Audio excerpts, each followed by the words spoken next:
Amen. Thank you. Isang pinagpalang gabi po sa bawat isa at ganoon din po naman sa mga kapatiran po natin na nasa online, nasa kanilang mga tahanan at nanonood ng atin pong gawain sa gabing ito. Biyaya, pag-iingat ng Diyos ang siyang sumainyo. Napakaganda po ng ating pong mga tinatalakay sa ating pong bahay-sambahan. Mga katuruan na naniniwala po ako na ang bawat isa sa atin ay tumanggap na naging kadahilanan upang tayo po'y lumago at tumibay pa sa ating pong mga pananampalataya. Ako po'y naniniwala na ang araling ito ay kaloob ng Banal na Espiritu sa ating pong senior pastor kay Pastor Manny, sapagkat nakita po natin kung paano na ang lahat ng kanyang ginagawa na makaturuan at mga mensahe ay napapanahon sa ating kalagayan sa kasalukuyan. Kaya nga po, purihin po ang Panginoon sapagkat ako pinaniniwala na kayong lahat ay nandito upang tumanggap ng pagpapala. Amen. Sumahod ng biyaya mula po sa ating Panginoon. Kaya nga, kung kayo po'y natutulog, hindi kayo makakasahod ng biyaya. At ako'y naniniwala po na tayong lahat ay sisikapin natin na ngayong gabi ay ating maunawaan ng mga salitang ito na dadalhin sa atin ng ating pong Panginoon. Kaya nga, ito pong nakaraang mga ilang linggo ay atin pong napag-usapan at pinag-aralan ang paksa po patungkol sa pagkakaroon ng isang nananagumpay na pananampalataya.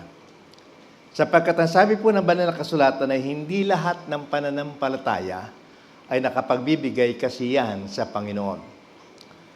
Ang pananampalataya na nakapagpapasaya, nagbibigay kagalakan sa Diyos, ay yung pananampalataya po na merong pananagumpay. At ito ang ating pong mga pinag-aralan itong mga nakaraang linggo. Ang una po natin pinag-aralan noon ay pananampalataya na lumalaban, the faith that fights, ano po? Deception. Pananampalataya na lumalaban sa anumang panlilinlang, pandaraya ng ating pong kaaway. Pagkatapos po noon ay pinag-aralan naman natin yung faith that fights temptation. Pananampalataya na lumalaban sa lahat ng uri ng mga tukso. At nito pong nakaraan ay pinag-aralan po naman natin yung pananampalataya na lumalaban po sa tinatawag po natin dito na oppression. Pag sinasabi po natin oppression, ito po yung paninikil, ito po yung tinatawag po natin na pagpapahirap na ginagawa ng kaaway sa ating mga mananampalataya upang tayo hatakin at ilayo sa ating pananampalataya po sa tunay na Diyos. Ito ko'y naniniwala na ang lahat po sa atin ay dumanas ng iba't ibang uri ng mga pagsubok na ito. Ganon din naman tayong lahat. Sa akin din pong paniniwala nagkaroon ng pananagumpay sapagkat sa pamamagitan po ng mga napag-aaralan natin at sa pamamagitan ng iba't ibang mga talata natin pong natutunan, nalaman natin kung paano natin mapagtatagumpayan yung pong pandaraya ng ating kaaway. Sino po rito ang minsan ay nadaya na? Nadaya ng kanyang kapwa. Nagsabi, pahiramin mo ko. Bukas, ibabalik ko sa iyo. Nadaya ka. Isang taon na, wala pang bumabalik. Pero higit po sa lahat ay nakikita po natin yung pandaraya na ginagawa ng ating pong kaaway. At yan po'y walang iba kundi ang Diablo. Tayong lahat dumaanas ng pandaraya, dumanas ng mga iba't ibang uri ng tukso sa ating mga buhay, dumanas ng maraming pagpapasakit, pagpapahirap na ginagawa ng kaaway. Hanggang ngayon, ang ilang po sa atin oppressed pa, pinahirapan pa ng kaaway sa iba't ibang bahagi na ating buhay, karamdaman, kawalan ng trabaho, paghihirap na yan. Subalit sa pamamagitan po ng ating pananampalataya, nagkakaroon tayo ng laging pananagumpay sapagkat ang ating tiwala wala sa tao, wala sa church, wala sa sinumang pastor, kundi ang ating pong pananampalataya nakapako at nakatuon lamang kay Kristo na siyang namatay at nabuhay upang tayo bigyan ng tagumpay sa ating pong pang-araw-araw na buhay. Kaya nga po ngayong gabi naman, ang ating pong pag-aaralan ay, at ako'y naniniwala po na dapat bigyan natin ng malaking pansin ito pong ating araling ito, sapagkat ngayong gabi ang ating pong pag-aaralan ay faith that fights regression. Pananampalataya na lumalaban doon po sa tinatawag po natin na regression. Ano nga ba itong regression? Nanginiwala natin, alam natin kung ano ang temptation, alam natin kung ano ang tinatawag po natin dito na deception, alam natin kung ano yung oppression, ano itong regression. Dito po sa ating pag-aaral ngayong gabi, makikita po natin ito ang binigay po na kahulugan ng salitang regression. Ang sabi po ito, regression is the act or an instance of going back to an earlier and lower level, especially of intelligence or behavior. Yung pong regression, ito pong tinatawag natin regression, ito po isang kilos, isang galaw na kung saan ang isang tao muling nagbabalik doon sa kanyang dating pinanggalingan. Nasa itaas na siya, pero bumabalik doon sa ibaba. Nagre-regress, bumababa uli. At ito po ang ginagawa ng ating kaaway sa kasalukuyan. At kung meron pong gustong-gusto na puntahan ng kaaway, tuksuhin ng kaaway, ay yung pong mga mananampalataya na malakas magsabi ng Amen. Humina, no? Natakot kayo. Yun ang unang-unang gustong puntahan ng kaaway. Yung malakas magsabi ng Amen. Yung malakas magsabi ng Hallelujah. Yung nagtataas ng mga kamay. Yan ang gustong-gustong puntahan ng kaaway upang kay hatakin niyang pababa mula sa inyong kalagayang mataas na pananampalataya sa ating Panginoon. At siya po yung nagtatagumpay sa kasalukuyan sapagkat makikita po natin na sa maraming mga pinagdadaanan kuminsan ng maraming mga mananampalataya unti-unti nagkakaroon po ng tinatawag na erosion, pagbaba, pag-agos mula po sa kanilang mga pananampalataya. Sana ngayong gabi, sa pamamagitan po ng ating gagawing pag-aaral, hindi tayo magre-regress, hindi tayo pahahatak pababa, kundi tayo pong lahat ay patuloy na aakyat sapagkat sa mananampalataya, wala po tayong tinatawag sa wika English na plateau. Hindi po plateau, no? Plateau. Pag sinabi po natin plateau, yun po yung kapatagan na. Ang sabi ng ibang mananampalataya, eto na, narating ko na, dito na ako. Pero ang isang tunay na anak ng Diyos, hindi nasisiyahan sa kanyang kalagayan ngayon, kundi siya nagnanasa pa na lalong tumaas, yung pong antas ng kanyang pananampalataya hanggang sa makita niya na ang kamay ng Diyos tunay na gumagawa sa kanyang buhay. Kaya nga, sana ito ang ating maging dalangin ngayon. Huwag kayong masiyahan sa inyong kalagayan ngayon. Huwag kayong matuwa na kayo po'y marami nang nalalaman, kundi magalak kayo sapagkat tayo po'y hindi hihinto ng patuloy na pagtaas natin sa antas ng ating pananampalataya sapagkat without faith, it is impossible to please God. Kung walang pananampalataya, hindi natin mabibigyan ng kagalakan po ang Panginoon. Kaya nga, dito po, isa pang kahulugan na gusto kong makita po natin at madali natin itong maunawaan. Ang sabi po rito, regression in the Bible, sa Biblia, it means to deteriorate. Ano ibig sabihin ng deteriorate? Yung pong unti-unti, parang kumukupas, nawawala. Tingnan yung katabi mo, nagde-deteriorate ba? Hindi naman, ano. Ang sabi po ito, to deteriorate, worsen, decline. At ito madali nating maanawa ang salita, backslide, fall away, apostatize. Yun po ang ibig sabihin sa Bible ng salitang regression, tumatalikod, nawawala sa kanyang pananampalataya. At sa Tagalog po ang ibig sabihin naman pagbabalik, pagbagsak, paglayo, pagtalikod, pagkahulog, at palubha.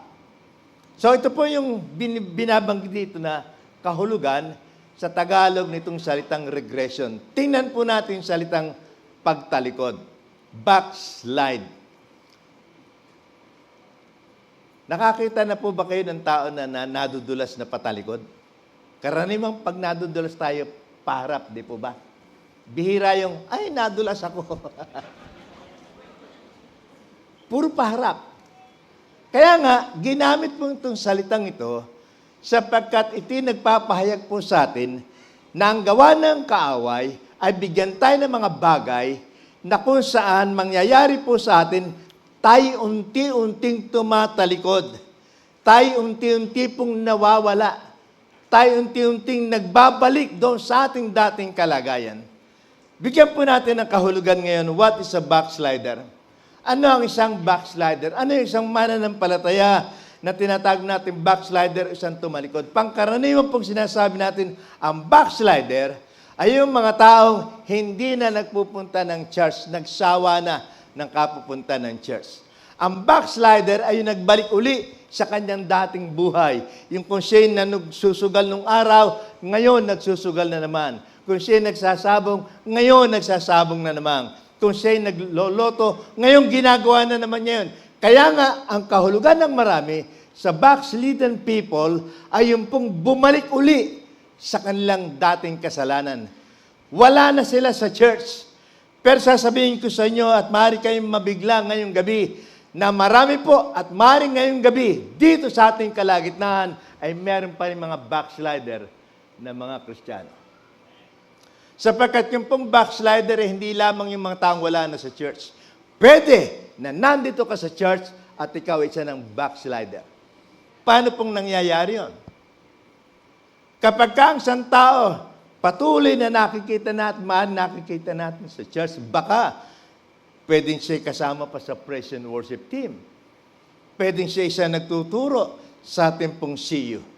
Pwede siyang makikita natin masipag, na tila baga masipag na mananampalataya, pero siya ay nasa isa ng backslidden state. Ano yung backslidden state? Kahit nandito ka sa church, at ang salita ng Diyos, hindi na pumapasok sa puso mo. Hindi mo na pinakikinggan. Ang salita ng Diyos, hindi na tumatalab sa iyong pagkatao. Kapatid, ikaw ay nasa isang tumatalikod na at ikaw ay naroon na sa regression state. Maliwanag po ba yun? Amen po ba? Kaya nga, huwag niyo sabihin, ang apoy-apoy niya. Lagi nakataas ang kamay. Pwedeng nakataas ang kamay mo, pero backslider ka pa rin. Pwede naghahandog ka, pero backslider ka pa rin. Sa paraan po kapag ka ang relasyon mo sa Diyos ay hindi mo pinagbubuti, kapag ka unti-unting nawawalan ka na ng gana na magbasa ng Bible, kapag ka tinatamad ka ng manalangin, kapag ka ayaw mo na mag-worship, kapatid, kahit nandito ka habang buhay mo, ikaw ay isang tao na meron ng kalagayang tumalikod na sa atin pong Panginoon. Amen po ba? Kaya nga sana walang ganon sa ating kalagitnaan ngayong gabi. Amen. Kundi tayong lahat, talagang ang ating punto ay yung tayo makalakad at makarating doon sa pinaabot sa atin ng ating pong Panginoon. Dito po sa Matthew chapter 24, verse 12. Basahin po natin at ang sabi po rito, because of the increase of wickedness, the love of most will grow cold. Tayo po'y manalangin. Aming Diyos na dakila, makapangyarihan sa lahat, buksan mo ang aming mga kaisipan, maunawaan namin, Panginoon, kung ano ang nais mong ipaabot sa bawat isa sa amin. Nakita namin kami nililinlang, dinadaya ng kaaway. Nakita namin kami tinutukso. Nakita namin kami pinahirapan niya sa iba't ibang kaparaanan. At ngayong gabi, Panginoon, kag-aaralan namin kung paano niya kaming hinahatak pababa mula po sa aming kalagayan mula sa inyo. Kaya nga dalangin ko, Diyos, Ikaw ang tumulong sa amin. Sa pangalan ni Jesus itong ang dalangin. Amen. Dito po sa verse natin pong binasa, actually ito pong Matthew chapter 24, ang kausap po rito ng Panginoon ay mga mananampalataya, mga disipulo na.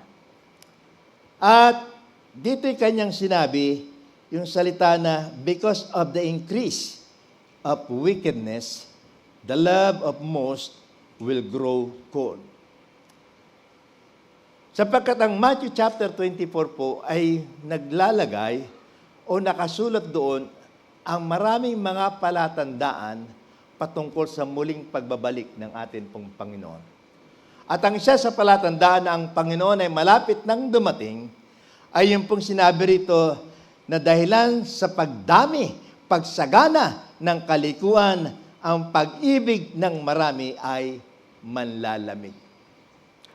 Now, the kind of love that is mentioned here ay hindi yung ordinaryong pag-ibig. Atin po napag-aralan ng mga nakakaraan na there are three kinds of love. Ayon po sa Greek, meron tayong tinatawag na eros, meron tayong tinatawag na phileo, at meron tayong tinatawag na agape. Yung pong eros, ito po ay love sa sarili. Kaya nga meron tayong tinatawag na mga tao na mga erotic. Mahal lang nila kanilang sarili. Meron man tinatag na love sa Griego na philia o phileo. Ibig po sabihin nito, pag-ibig hindi lamang sa sarili, kundi pag-ibig sa kapwa-tao. Yung binabanggit po rito na the love of most will grow cold, hindi po phileo, hindi eros, kundi ito po agape, the God kind of love. Yung uring pag-ibig ng Diyos, yan ang binabanggit dito na sa mga huling araw ay lalamig. Kaya nga hindi yung katakataka na makikita nyo na, miski sa CU natin, meron pa tayong pag-iibigan sa isa't isa, di ba? Meron ba? Parang mahina yung amen nyo sa CU nyo. Sino rito ang CU nila hanggang ngayon nagmamahalan pa? Talaga, ha? Kung nagmamahalan, tandaan natin yung ating mga pananagutan. Alam niyo na ibig sabihin nun? Sino rito ang mahal pa rin nila ang kanilang sarili?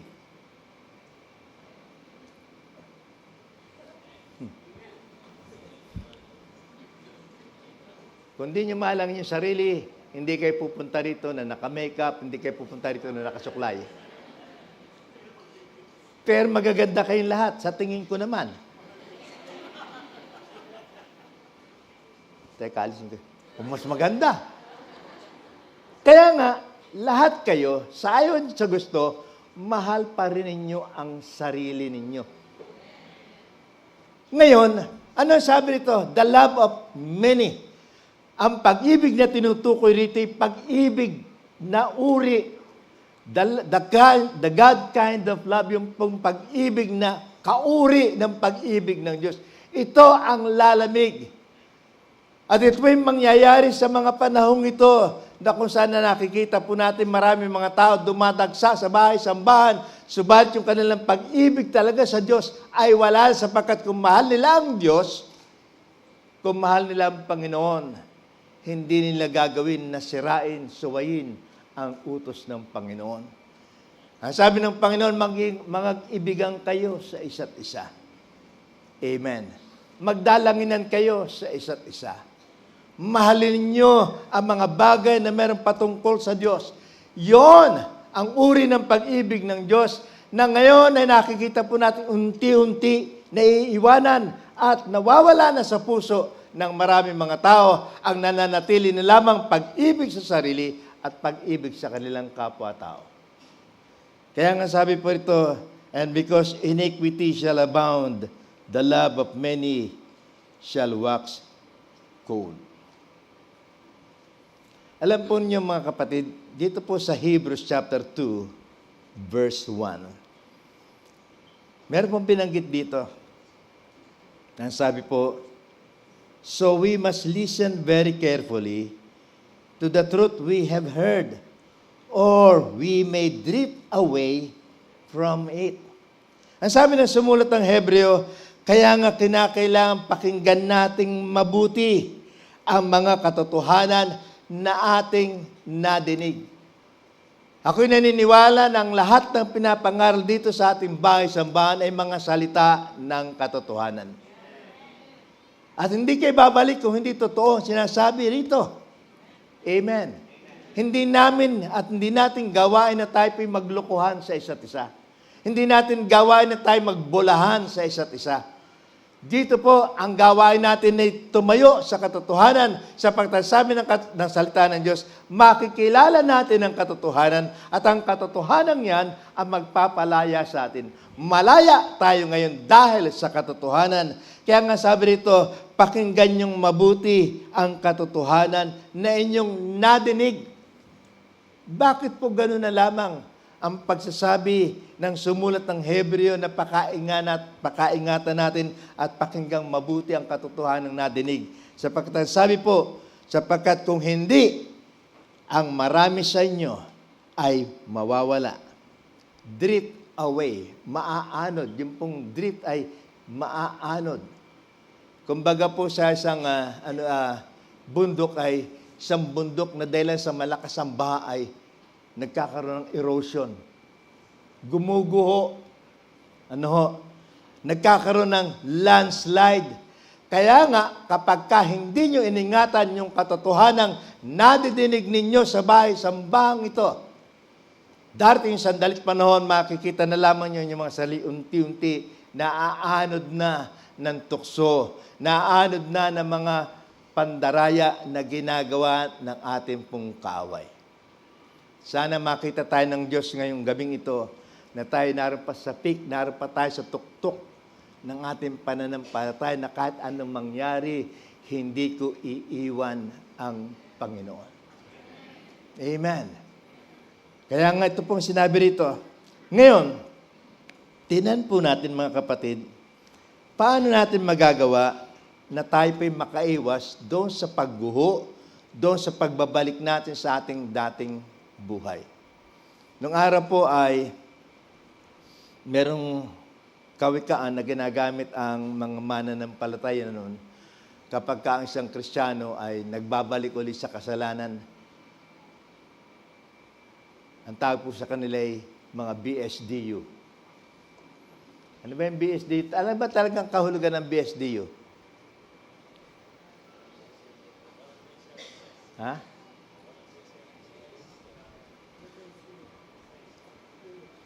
Ngayon yung BSD, yung pong BSD nung araw, yun po yung mga tanod sa mga barangay, sa mga security po yon. Ngayon, ginamit yon sa church nung araw na isang taong lumalayo na at nawawala na sa pananampalataya, tinawag sila mga BSDU. Nang ibig po sabihin ay balik sa dating ugali. Nakakalungkot po. Kapag ang isang mananampalataya na madalas na nakikita pumupunta rito sa Calvary Temple, pagkatapos paglabas, makikita uli naroon sa kanilang mga dating ugali. Hindi ganun ang plano ng Diyos sa atin. Ang plano ng Diyos sa atin ay lumakad tayo na mayroong katwiran, lumakad tayo na mayroong magandang patotoo, lumakad tayo na naging ilaw at nagiging asin ng sanglibutan. Na nakikita ang ating mga mabubuting gawa sapagkat si Jesus ang nasa ating pong buhay. Ito po ang unang bagay na dapat po natin gawin upang tayo po ay makaranas ng regression sa ating buhay. Una, ang sabi po rito, grow up in your spiritual life. Lumago kayo sa inyong spiritual na mga buhay. Sa 2 Peter chapter 3 verse 17 to verse 18, ang sabi po ay ito, therefore, dear friends, since you have been forewarned, tayo binigyan na ng babala, binigyan na po tayo ng senyas na mga babala. Ang sabi nito, be on your guard so that you may not be carried away by the error of the lawless and fall from your secure position. Maganda po itong sinabi rito. Ang sabi rito, mga kaibigan, mga kapatid, yayaman kayo binigyan na ng warning. Binigyan na kayo ng mga babala. Kaya nga kayo magbantay upang huwag kayong matangay ng mga kamalian ng walang mga kautusan. lawless, ang sabi po ito, at mawala kayo sa inyong tiyak at ligtas na kalagayan. Kaya nga dito makikita natin, hindi niyo pwede sabihin, ako'y ligtas magpakailanman. Sapagkat ako'y ligtas na, kahit ano pang mangyari, kahit bumalik pa ako sa aking kasalanan, ligtas ako. Ang sabi po rito ay ito, upang huwag kayong magsipasok sa kamalian ng mga walang kautusan at mawala kayo. Therefore, tinuturo po, pwede kang mawala kung kaliligtaan mo ang mga katotohanan na iyong napakinggan. Amen. Kaya nga tayo po'y dapat na nakikinig ng mabuti. Hindi lamang tayo mabuting tagapakinig, kundi tayo mga mabubuting tagatupad ng mga salita ng atin pong Panginoon. Verse 18, ang sabi po ito, but grow in the grace and knowledge of our Lord and Savior Jesus Christ. To Him be glory both now and forever. Sa halip, ang sabi rito, lumago tayo sa biyaya at sa kamalayan at kaalaman sa atin pong Panginoong Jesucristo na atin pong tagapagligtas. Kaya nga, ang tinuturo po sa atin, kinakailangan po lalo pa nating makilala si Jesus. This is what one of Paul's prayer, that I may know Him. Na makilala ko pa siya. Na maranasan ko pa ang Panginoon. How many of you have that kind of prayer na sinasabi niyong, Panginoon, nakilala kita, pero gusto ko pang makilala kang lubos. Gusto kong maranasan ka sa aking buhay. Sapagkat hanggang di nyo nakikilala ng lubos at naranasan ng Panginoon, ang pagkakakilala nyo sa Kanya ngayon ay walang kabuluhan. Sapagkat hindi nyo nakikita, hindi nyo nadadama kung ano magagawa ng tagapagligtas na inyong tinanggap sa inyong buhay. Sana, dalahin ko ay sa lahat ng antas na inyong buhay, nararanasan nyo ang ating pong Panginoon. Ito po ang ibig sabihin na lumalago tayo sa biyaya ng Panginoon. Mas kilala natin siya ngayon. Amen. Kaya nga sa mga magkasintahan, sino may kasintahan na dito? Wala magtatas ng kamay niyan eh. O kung sa inyo na meron ng mga kasintahan, meron kasing iba na, naalala ko isang kapatid dito na, kasi merong kanta nung araw na isang linggong pag-ibig. Naalala niyo yung kantang yun? Isang linggong pag-ibig. Tinotoo niya yun. Nanligaw siya. Isang linggo lang. After naman, after one week from Australia, pumunta rito sa Pilipinas. Sabi niya, dadating ako dyan, magpapakasal tayo. Isang linggo lang. Kaya kung tawag sa kanya Brother Teddy, isang linggong pag-ibig. Nasabi ko yung pangalan, ano? Hindi bali, din naman yung kilala yun. Ang daming Teddy. Teddy bear. Ang dami.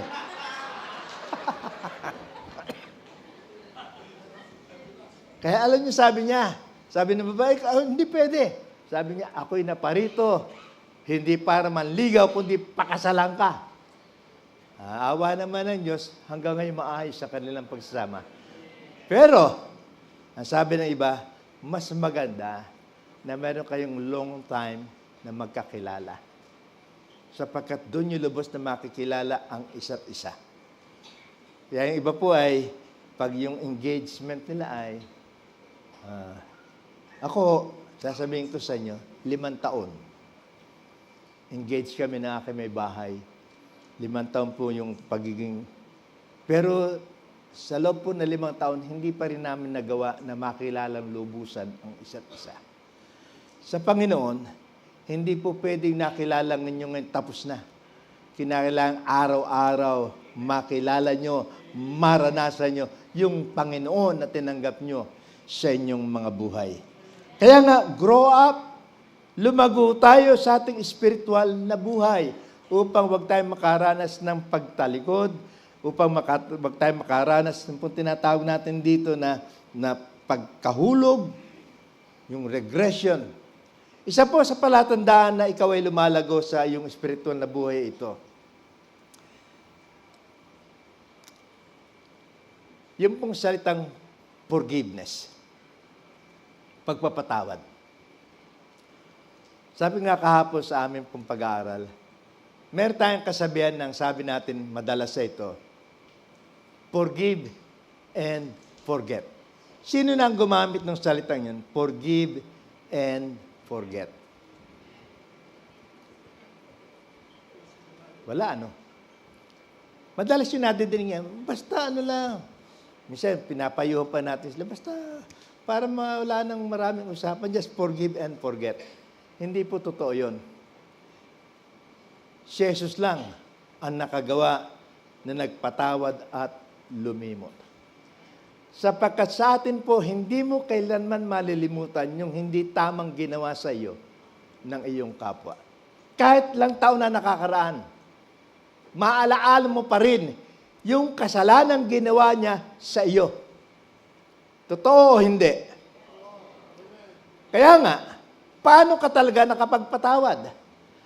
Masasabi mo lamang na nakapagpatawad ka kapag kahit naalaala mo yung kasalanang ginawa ng tao laban sa iyo, wala ka nang nararamdamang kirot, wala ka nang nararamdamang sakit, hindi ka na nagagalit. Yun ang tunay na pagpapatawad, ibig sabihin nun, lumalago ka spiritually.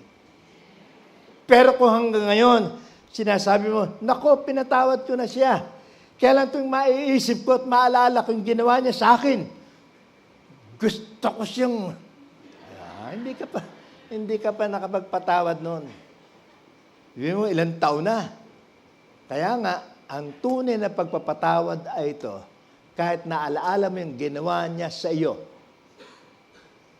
at naalaala mo pa hanggang ngayon, hindi ka na nasasaktan, hindi ka na nagagalit, meron ka ng kagalakan, meron kang kapayapaan, yon ang tunay na pagpapatawad. Amen po ba? Kaya nga kung meron nandito na hanggang ngayon, meron mga taong hindi pa kinikibo, hindi pa binabati, pag sinabi ng kaibigan nyo, nakita ko, ba't di mo siya binabati? Alam ko, nagkaroon kayo ng problema niyan. Sinasabi mo, hindi, pinatawad ko na naman siya. Wala na sa akin yun. Madalas, patakas na sagot. Wala na sa akin yun. Hindi ko na, wala. Pinatawad ko na siya.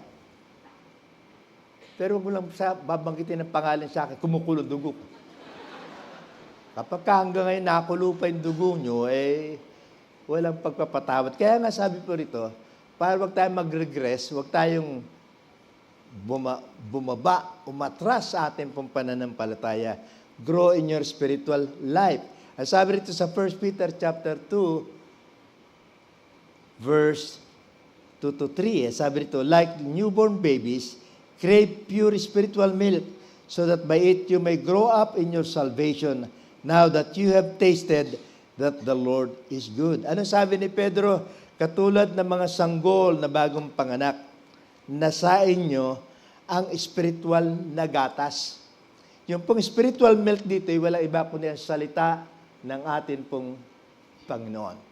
Sa makatwid, kapag ka ang sa buhay mo, binubusog mo, kapag ka ang buhay mo, pinapaliguan mo lagi ng salita ng Panginoon at meron kang masiding pagnanasa sa salita ng Panginoon, lumalago ka, tumitibay ka sa kaligtasan, tinanggap mo mula sa Kanya. Meron po tayong kasabihan, you are what you eat. Ikaw ay nagiging saang ayon sa iyong kinakain. Kaya nga, yung pong mga tao na mahilig kumain ng mga mamantika, mga lechon, mga bilugan yan. Sapagkat yun ang kanilang kinakain, bumibilog sila.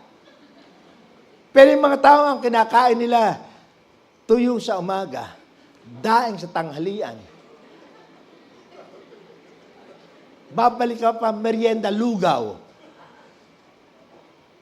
Yung taong kumakain ng lechon lagi, bilugan.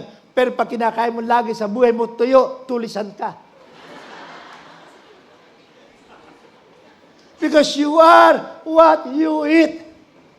Kaya nga kung ang iyong pinagbubuhusan ng panahon ay mga bagay na walang kwenta, ang buhay pananampalataya mo, mahina, lagi kang babagsak sa tukso ng kaaway. Kaya nga sabi rito ni Pedro, nasa inyo, gustuhin ninyo. Mga bata ayaw kumain ng ampalaya. Ayaw nila. Sabi nga ng isang bata, sana ang lasa ng palaya kasing lasa ng ice cream, mauubos ko yan kahit ilan. Dapat anuman ang lasa at makapagpapatibay sa iyo, tanggapin mo. Ang salita ng Diyos ay katulad ng tabak na meron dalawang talim, masakit kung minsan. Pero kapag ka po ating pakikinggan at ating pamumuhay, lalago, titibay ka sa kaligtasan tinanggap mo mula po sa atin pong Panginoon. Amen po ba? Kaya nga sabi rito ay, nasahin nyo yung mga solid food. Ano ho? Mga pagkain na pinapangaral dito.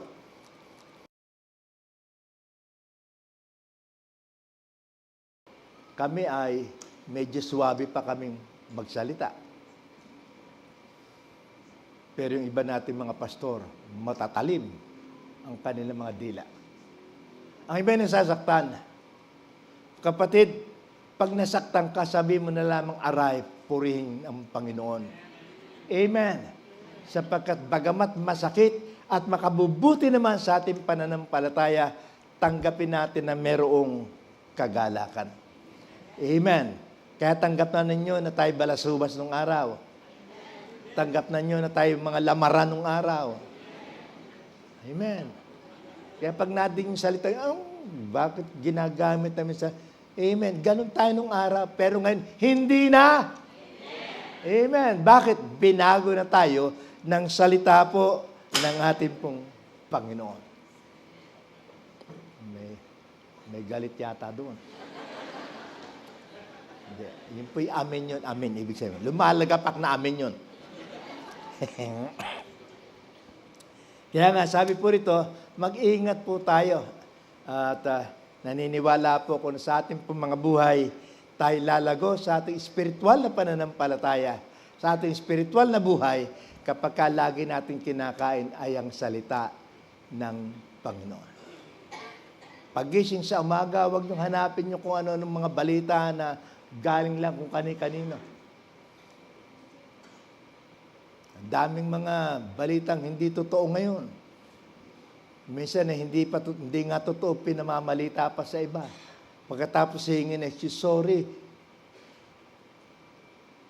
Bad news pala yung aking nabasa, pero naipamalita na. Kaya nga ito po, imbes na kung ano ng balita, basahin po natin salita ng Panginoon. Amen po ba? Kaya nga, sabi po rito, pangalawang pwede po natin gawin, be active in the ministry. Tayo po maging aktibo.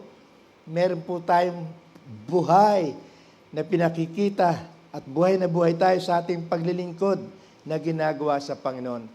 Alam po niyo, ministry, sabi nga sa amin ni Pastor Manny, ay hindi po nakakonfined dito sa loob ng bahay-sambahan. Huwag kayo masya na kayo forerunner lang. Huwag kayo masya na kayo tumutugtog lang. Huwag kayo masaya na kayo umaawit lang. Kundi kinakailangan po maging aktibo tayo, maging buhay tayo sa ating pong ginagawang paglilingkod sa ating pong Panginoon. Pwede mong gawin na mag-ministry ka sa bahay. Amen. Yung nagrarasyon ng itlog sa iyo sa umaga, sabihan mo ng salita ng Panginoon. Sa eskwelahan, ako'y natutuwa na marinig ko po yung patutuo ng ating mga kabataan last Wednesday na sila ngayon ay nagtalaga na ang kanilang buhay, gagamitin po nila sa pagbabahagi ng salita ng Panginoon.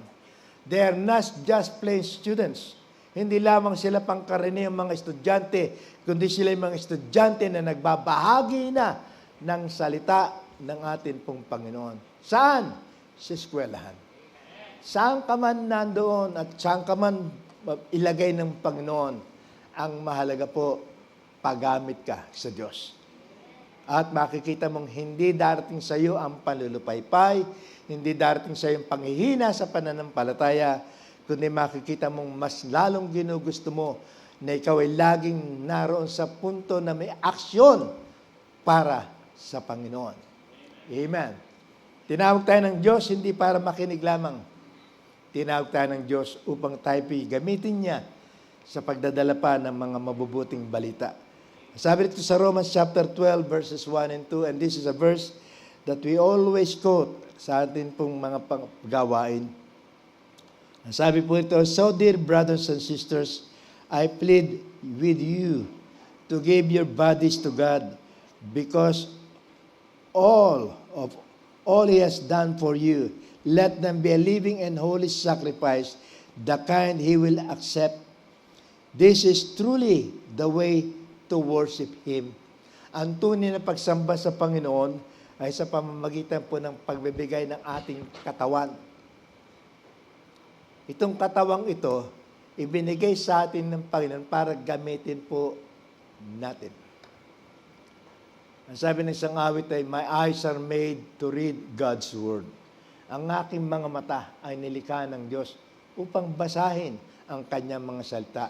Hindi upang manood ng kung ano-anong malalaswang panoorin, kundi ang aking mga mata ay ginamit upang makita ko ang pangangailangan ng aking kapwa at makita ko ang katotohanan ng salita ng atin pong Panginoon. Kaya nga mga kapatid, ito po yung mga halagang bagay. Ibigay natin ang lahat ng sangkap ng ating katawan para po magamit sa ministry. Sabi ko nga, at madalas pong nababanggit, paalaala lagi sa amin ni Pastor Manny, ng ating pong senior pastor, yung CEO nyo, huwag nyong gawin na dito na lamang sa loob ng church. Sapagkat kung ang CEO nyo, ginagawa nyo na lamang dito, ang member nyo, yun din. Sino-sino sila? Yun din. Gawin ninyo na ang CEO nyo, ilabas ninyo. Amen. Hindi, pastor, kasi masarap ang CEO sa loob ng church eh. Masarap sapagkat kayo na lamang. Masarap sapagkat kayo na lamang nagkakainan, nagkukwentuhan. Wala na kayong makakwentuhan ng iba. Mahalaga po ng salita, yung pinag-aaralan po natin, dalin natin sa ibang mga tao. And this is my challenge to you. CU is not designed to be done only inside the church. Amen. Minsan nga, nagkakasiksikan na tayo rito. Nagkakabanggaan na tayo. Doon sa labas, marami tayong malalakap na mga tao para sa Kanya. Amen. Kaya nga, panawagan po, gawin nyo, mag-start kayo, hindi lamang dito. Kung may siyo kayo rito, maglagay kayo ng siyo sa labas. Wala nang umaamin doon. Amen. Mga forerunners, challenge ko yan sa inyo. At makita nawa natin na matutupad yung ating vision na 10,000 souls or more kapag ka po ginawa natin ang bagay nito. Kaya nga ito po sabi ito, be active in the ministry. Sapagkat alam po nyo, kapag ka ang tao, sobra na ang tinatanggap. Nakakita na kayo ng mga tao na wala nang ginawa kundi kumain. Tingnan nyo katabi nyo. Hindi naman, okay lang sila. Pero yung tao wala nang ginawa kundi kumain. Nang kumain. Alam nyo, minsan po, aywan ko bata, nabubuksan ko sa TV, yung mga tao, babae at lalaki, kung kumain talagang ang dami. Ha? Mukbang ba yun? Mukbang. Sipin nyo, kumain sila buong ulo ng baboy. 4 na paa ng baboy. Puro baboy eh. Eh, yung mga taong ganon, pag wala nang ginawa kundi kumain, wala. Nakaupo na lang yun. Kapag kayo wala nang ginawa, kundi kumain dito lang sa church, both physical at saka spiritual food, wala, tatabangan na kayo, matatamad na kayong lumabas. Kaya nga ang aking hamon sa mga inyo, mga kapatid, be active in the ministry. Gawin nyo na kayo maging tao, mga mananampalataya, na aktibo, hindi lamang sa pagdalo sa church, kundi sana makita natin sapagkat i-active sa ministry, every time na pumupunta kayo rito, meron kayong kakbay na isang tao sa kamay at dinadala nyo rito. Amen. Kasama yung nanay nyo, kasama yung kapatid nyo, isa-isa na dadala nyo sila rito. Bakit? Because you learn to be active in the ministry. Natutunan nyo na kayo maging buhay, kumikilos sa gawain pinagagawa po sa atin ng ating pong Panginoon. Kaya nga, pangatlo po na sinasabi rito, not only to be active in the ministry, marami po tayong mga verses na nakasulat dito. Ganun pa man, para sa akin po yung mahalaga na makita po natin at maibahagi ko sa inyo ang mga bagay na tutulong upang wag tayong dalhin pababa ng ating pong kaaway. Kaya sabi po rito, pangatlo, refuse complacency. Ito pong complacency, nakita ko po ibang meaning nito, self-satisfied. Pagka-complacent ang tao, siya self-satisfied, proud of oneself, self-approving. Yun ang ibig sabihin dito ng complacency. Ang sabi po rito, sa isang higit na mas tiyak, siguradong salita mula po sa Bible, laziness, slothfulness, procrastination. Tagalog po, pagpapaliban, pagpapabukas, pagkakampante, katamaran. Sino rito ang hindi tamad magtaas ng kamay? Maganda yung mga tanong na napabaliktad natatakot magtaas ng kamay. Sino rito ang tumatanggap na may katamaran din naman sila?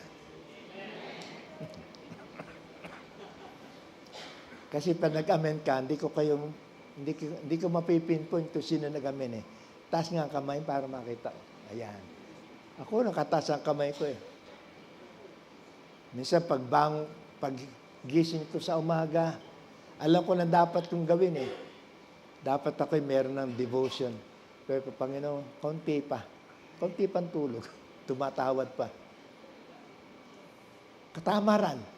Yun pong ibig sabihin ng complacency. Kaya ang sabi rito, refuse, tanggihan mo yung katamaran. Sapagkat dito po binabanggit po sa atin, kasi may mga tao po na ang bukang bibig nila ay laging saka na lang. Mamaya na lang konti. Ganun ang mga pangkaraniwang sinasabi po natin. O hugasan mo yung pinggan, saka na lamang po. O maglinis ka, maya-maya na lamang po. Yung pong pagpapaliban, pagpapabukas. At kapag po tayo nasanay sa ganong uri ng buhay, nalalagay po tayo sa panganib, sapagkat ito'y malakas na hihila sa atin pababa upang tayo po'y hindi na magkaroon ng pagkakataon pa na maranasan ang pag-ibig at kapangyarihan po ng atin pong Panginoon. Kaya nga sabi rito sa Revelation chapter 3, verses 15 to verse 16, ang sabi po rito, I know your works, that you are neither cold nor hot. I could wish you were cold or hot. So then, because you are lukewarm and neither cold nor hot, I will vomit you out of my mouth. Ito po yung iglesia dito sa Laodicea. Ang sabi ng Panginoon sa kanila ito, alam ko ang iyong mga gawa. Pagkatapos isinunod ng Panginoon yung salitang, ikaw ay hindi mainit at hindi ka rin naman malamig. Nais ko sana na ikaw ay maging mainit o kaya ay malamig. At sapagkat ikaw ay hindi mainit, hindi malamig, kundi ikaw ay malahininga, ang sabi ng Panginoon dito, isusuka kita mula sa aking mga labi. Sa ating mga tao, gustong-gusto natin yung tinatawag natin na comfort. Gustong-gusto natin yung tayo na sa isang kalagayang maluwan, maganda. Kaya nga kung naliligo tayo, ayaw natin ng mainit. Ayaw natin na masyadong malamig. Ang gusto natin, malahininga. Kaya nga yung tubig na malamig, pag nilalagyan na mainit, tinitimpla pa. Mainit pa, dagdag pa. Ayan. Ayan, kaya nagtatagal eh.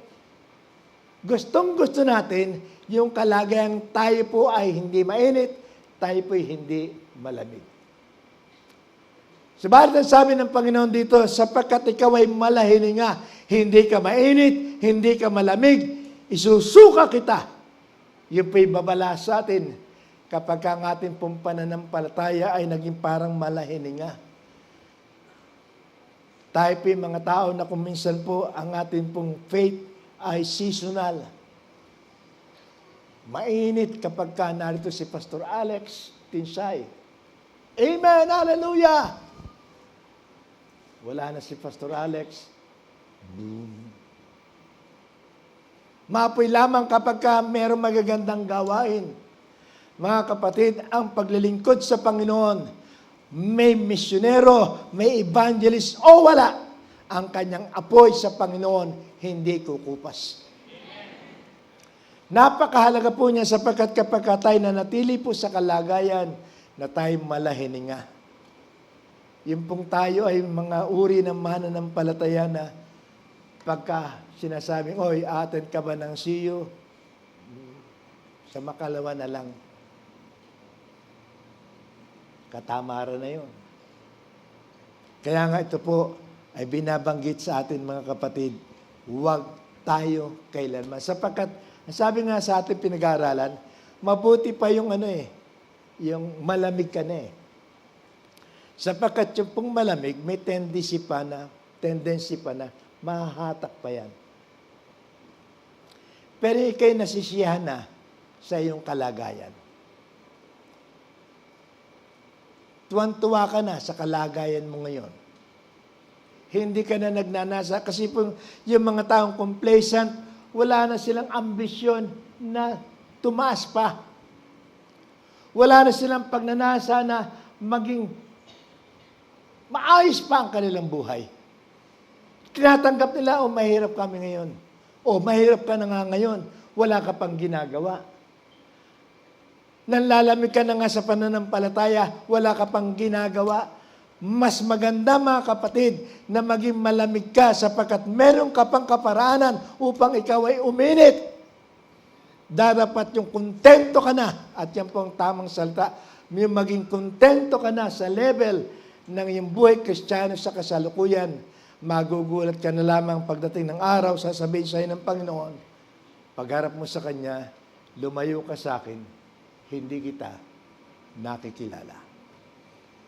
And that is the saddest thing, saddest words, pinakamalungkot na salita na pwedeng tanggapin ng isang nag-aakalang siya'y Kristiyano na naging malahininga. Yung sabihin sa kanya ng Panginoon, lumayo ka sa akin, hindi kita kilala, ikaw na manggagawa ng kalikuan. I hope dumating sa atin ang panahon na pagharap natin lahat sa Panginoon, ang madidinig natin sa Kanya ay, well done, thou good, faithful servant. Mabuting gawa, tapat na alipin, pumasok ka sa aking kaharian.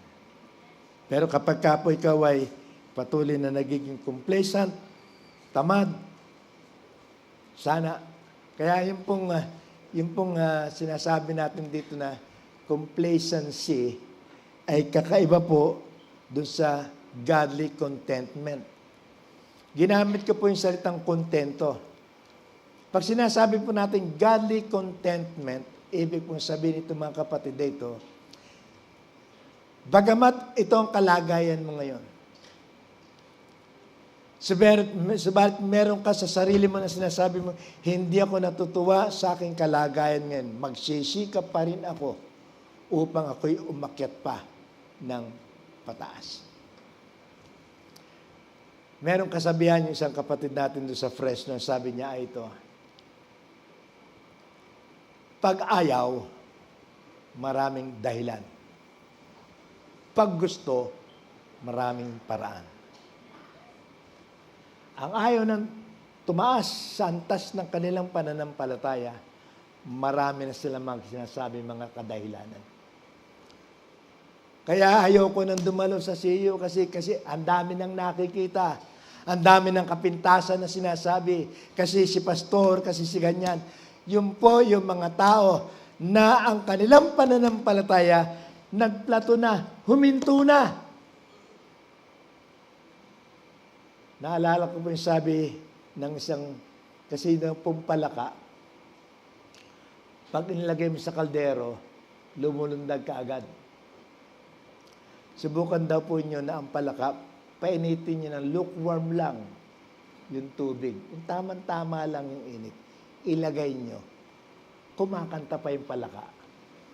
Gustong-gusto niya yung ganong kalagayan. At mga kapatid, hindi niya nalalaman unti-unti mamamatay siya sa loob ng kaldero. Kapag ka ikaw ay nasiya sa iyong kalagayan ngayon at wala ng pagnanasa pa na maging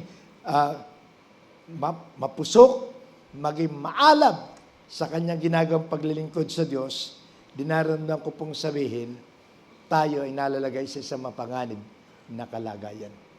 Kaya nga mga kapatid, ito ang turo sa atin ng Panginoon. Merong regression. Hindi maitatatwayan, yan ay isang katotohanan. Subalit ang mahalaga po, huwag nating gawin na tayo padala sa tukso ng kaaway, umakyat tayo.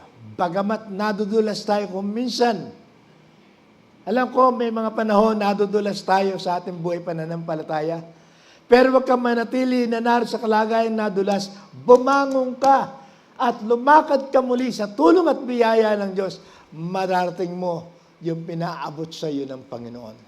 At mga kapatid, yan ang gagawin sa atin ng Diyos sa kapanahonang ito kapag ginawa po natin na tayo lahat ay lumalaban sa ating pananampalataya na kahit anong pa ang gawin sa atin ng kaaway ay sinasabi natin, Diablo, sinungaling ka.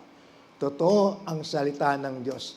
Binabagsak mo ko, tatayo ako at muli akong lalakad.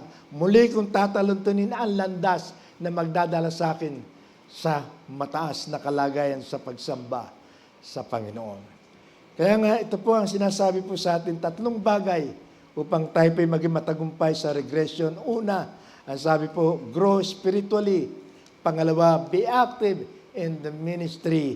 At pangatlo po, refuse complacency. Huwag tayong masiyahan sa ating kalagayan ngayon, kundi magnasa pa tayong lahat ay tumaas pa. Amen. Tayo po lahat ay tumayo.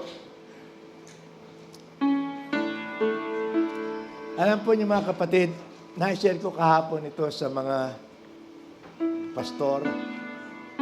Narinig ko po sa isang pastor na nagsabi, ang mga piloto sa aeroplano, pag sila'y naroon na sa taas, lumilipad ang aeroplano, nagkaroon ng aberya, nagkaroon ng diferensya yung aeroplano nila. Nagpapasya po ang piloto. Ang sabi ay ito, kung ako'y babalik sa aking pinanggalingan, wala akong kasiguruhan. Kung pupunta naman akong patuloy sa aking binabagtas, maaari pa rin ako mapahamak.